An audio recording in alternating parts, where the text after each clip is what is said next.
జగన్ రాజకీయంగా మళ్లీ పుంజుకోవడానికి సిద్ధం చేసుకుంటున్న పాదయాత్ర అస్త్రాన్ని ఆయన చెల్లెలు షర్మిల ఆయనపైకి ఎక్కిపెట్టడం ఏపీ రాజకీయాల్లో పెను సంచలనంగా మారింది.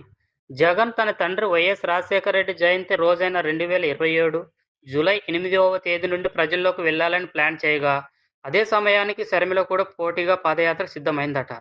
దీని ద్వారా జగన్‌కు దక్కాల్సిన రాజకీయ మైలేజ్‌ను ఆదిలోనే అడ్డుకోవాలని షర్మిల ప్లాన్ చేస్తున్నారట. దీనివల్ల జగన్ పొందాలనుకుంటున్న సానుభూతి దెబ్బ తినడమే కాకుండా, ప్రజల దృష్టిని అన్నా చెల్లెళ్ల ఆస్తి వివాదం వైపు మళ్లే అవకాశం ఉంది.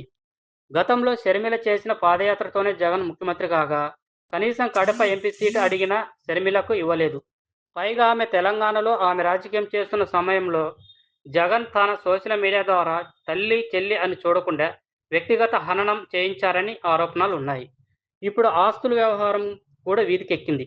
గిఫ్ట్ డెడ్ ద్వారా ఇచ్చిన ఆస్తులను తిరిగి తీసుకోవాలని హైదరాబాద్, చెన్నై ఎన్సీఎల్టీలో కేసులు వేయడం, లోటస్ పాండే నుండి వారిని ఖాళీ చేయించడం వంటి చర్యలు షర్మిలను తీవ్రంగా గాయపరిచాయి. చివరకు తన భార్యకు రక్షణ కల్పించాలంటూ బ్రదర్ అనిల్ కేంద్ర ప్రభుత్వానికి లేఖ రాయడం, వివేక హత్య కేసులో సునీతకు జరిగిన అన్యాయం వంటి అంశాలన్నీ షర్మిల తన అస్త్రాలుగా మార్చుకొనున్నారట.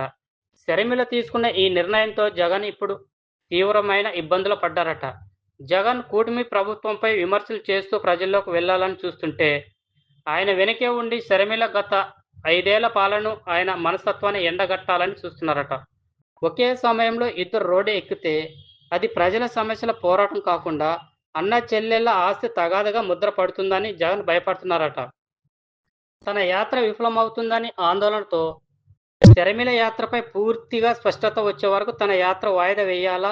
లేదా రూట్ మ్యాప్ మార్చాలా? అనే అంశంపై జగన్ ప్రస్తుతం పార్టీ సీనియర్లతో తర్జన భర్జన పడుతున్నారట.